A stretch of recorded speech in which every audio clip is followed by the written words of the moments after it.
My two sisters and I get along very well because they help me with everything and give me money. I have few friends because I'm big. I can only call those who are close to me on the fingers of one hand. My family is a nuclear family with my parents, sister, and me. My grandparents live with on my uncle and next to my house.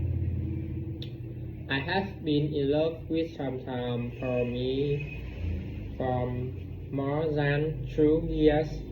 We loved each other from high school and until close.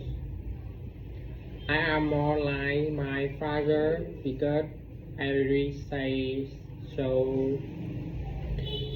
I am quite similar to my father in both and personality.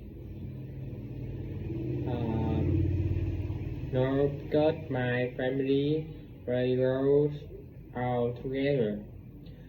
Usually, each member goes with his or her friends.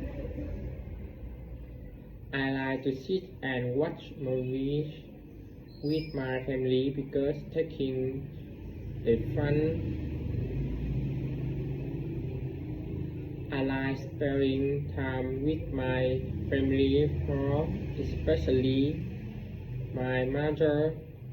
My mother's strength is reduced and she breaks her back.